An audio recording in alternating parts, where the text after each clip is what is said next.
So we have another property for sale. This is ideal for a subdivision development very close from Tagbilaran City. The size is 5.7 hectares. 5.7 hectares. It's a clean title.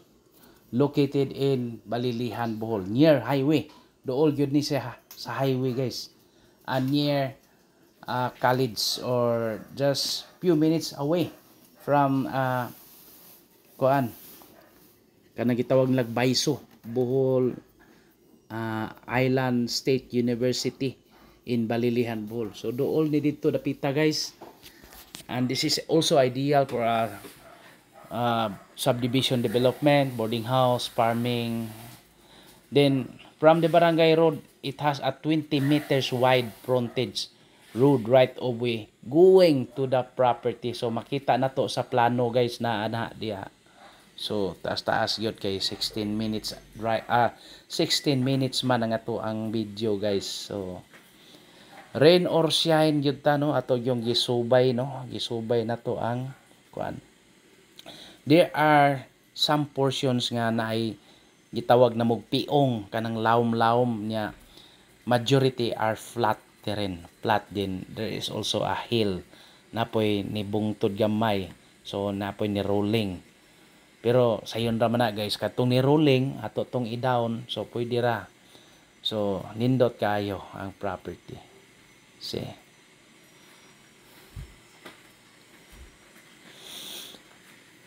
So flat terrain yun, ya musuot ta dito, murtag musuot. Pero there are kuan, no, kanang neighborhood na ni ay neighbors nga na mga nakapalit pod, guys, like lawyers ana ba, foreigners na po'y nakapalit mga sikbit ba, guys, bawa lang gi-develop pa according to the owner, no, nani nakapalit diya mga kuan. So nindot kayo ang property nga atong gi for sale yun. So barato yun eh, as in super barato. Kay imagine asa magkamangitaan ng only kuan 150 pesos per square meter. Barato ra kayo niya. 5.7 hectares. So see, asa kamangitaan niya, very close from Tagbilaran City. Approximately nara ginis 20 minutes drive gihapon. Dool ra gihapon kay Balilihan is very close man. Water, electricity, signal are available, so no problem with that, no. So mana ni siya, guys, ang ato ang location, no. Mulakaw pagyud ta nya nay lain nga road po diversion ba nga makasulot makasuot sulot naman ay lang po sulot ta. Kay perting uwana niya mga basa gyud mi.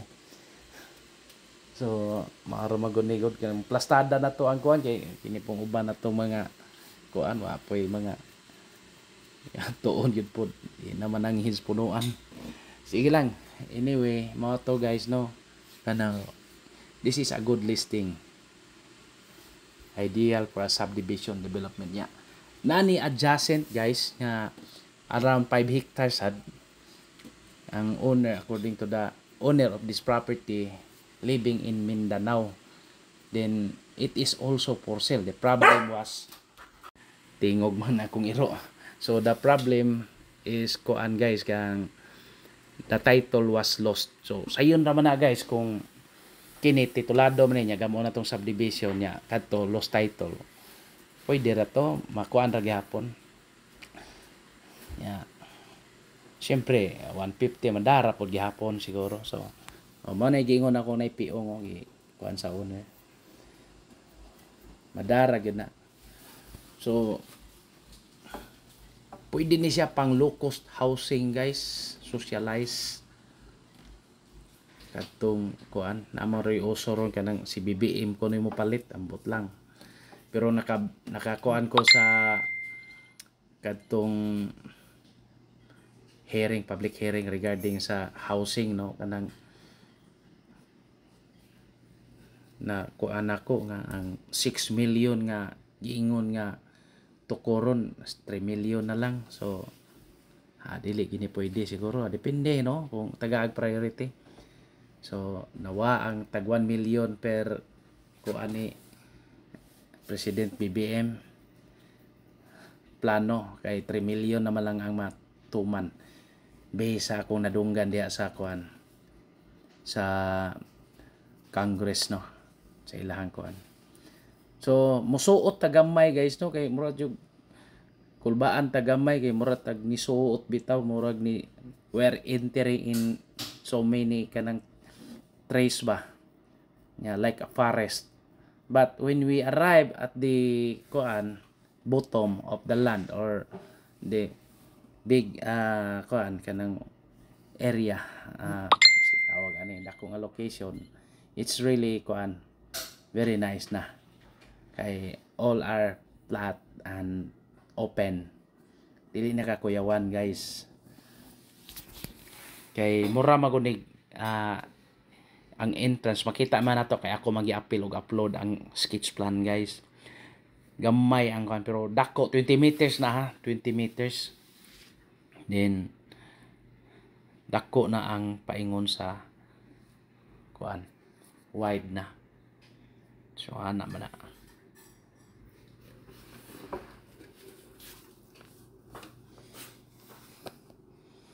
So see, naay mga gitawag og rolling terrain uphill ana ba. So nindot kayo kung pananglitan i-develop na siya bulldozer. So mahal po ito itambak atong gitawag og piong katong nalawom. So mana siya guys. Nya daghan ang nangari pod, gamon ko nung housing ni BBM, ambot pa po asa makaon na ra ko no, kay may istorya. Gamon ko nung housing ni President BBM. Nanay ni are. Actually, this is really kuan ideal because very close from National Highway. Nya from Tagbaylaran City, 20 minutes drive only. So very nice gyud no. Okay ra gyud siya kaayo guys. Wa gyud siya kuan problem no. So maman itong nadaw-daw sa buhol.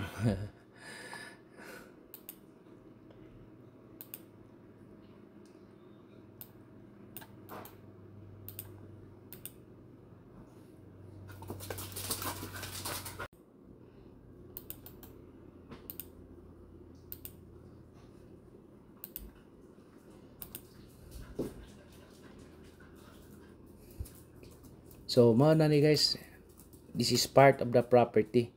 Kato lang pag entrance 20 meters wide ra gyud to. Pero dako po ng 20 meters, pwede na mabalayan nimo. Katong kuan sobra.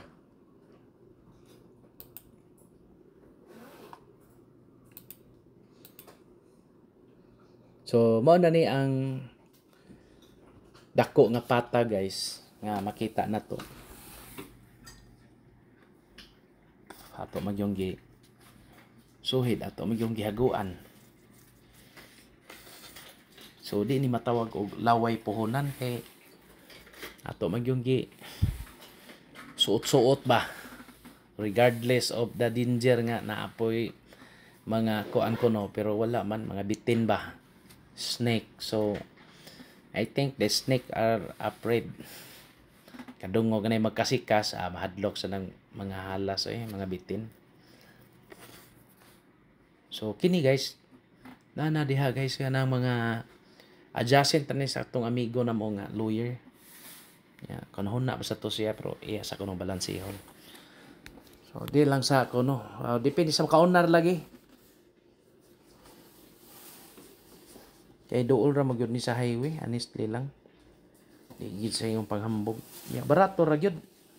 Imagine 150 per square meter, asa ka mangita na.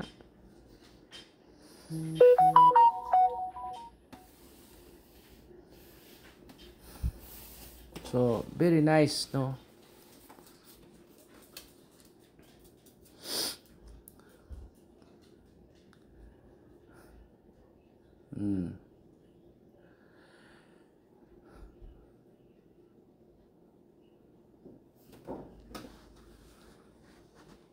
kanang mga hill guys, doon ay mga portion na naka-appeal pa naka-appeal pa ang property. So pwede pa na i-develop by using heavy equipment. Pwede na siya ma-develop. Yan, abta na gid mig uwan. Kusog na kayo. Pero sige lang, at least okay ra gyud. So among gisubay gyud no. Daghang mga kahoy-kahoy. Ya kana that is included kana murag ni hill gamay. Ya dir sa pikas pod ni piong pero pikas side.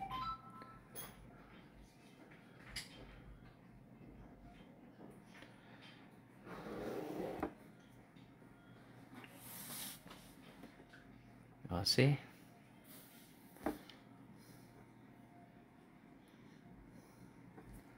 Nya naay usa ka balay na sulod. Murag kuan sila kanang ears gihapon, part gihapon sa mga kaliwat ba.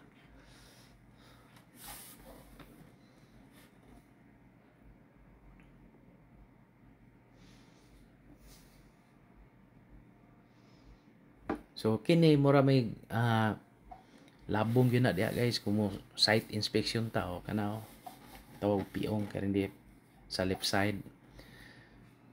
Pero dako na sa gahawan dito sa kuan yun nanay mga tao.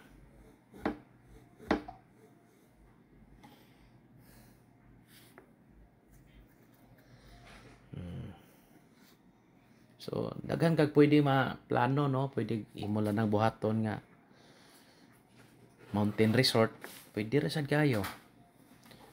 You can design into a mountain resort. Although na may mga tourist destination like Bohollywood. Paingon na dito guys, kanang gitawag mirror of the world. So nindot gyapon nga property.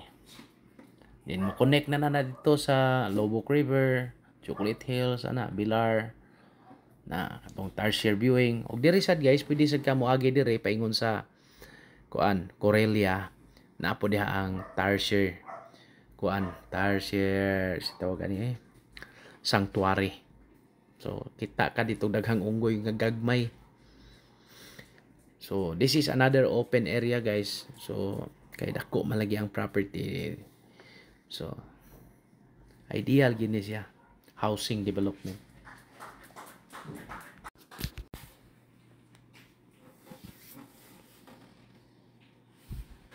So kuyog na to ang usa sa mga tag-iya guys. Mga years na sila. Kompleto na sila sa mga extrajudicial, kompleto na. Waiting na lang sila kinsay makauna og bayad. So all documents are completed. Title is ready, then first come first serve. So mana no. So nanay mga balay diri guys.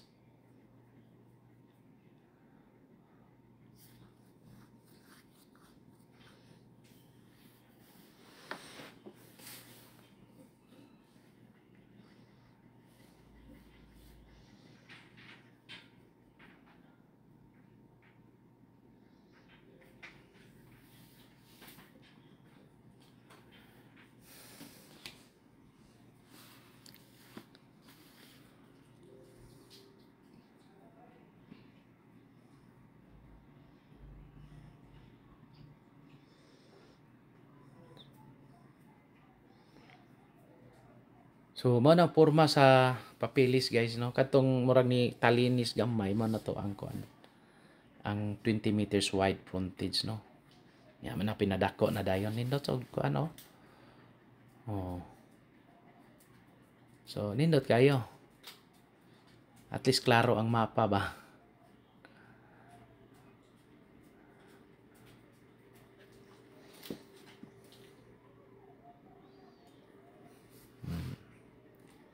Mani nagpuyo diri dapita guys.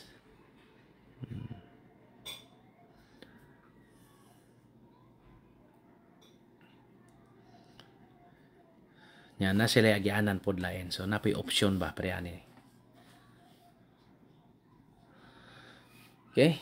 For inquiries, just contact me and please subscribe our YouTube channel.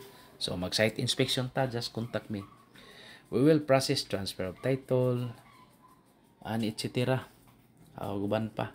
Then if you have properties for sale, just let me know. We'll help you sell your property. Okay?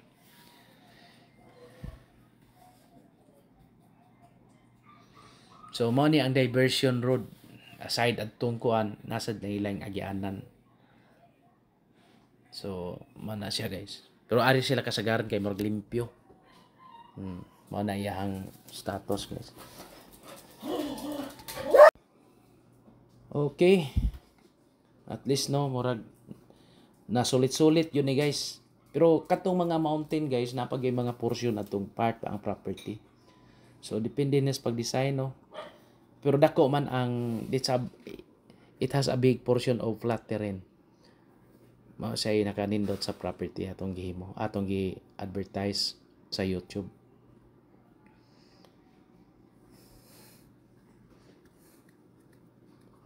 Again, thank you very much and God bless to all. Taas gyud ang video na to. Happy viewing.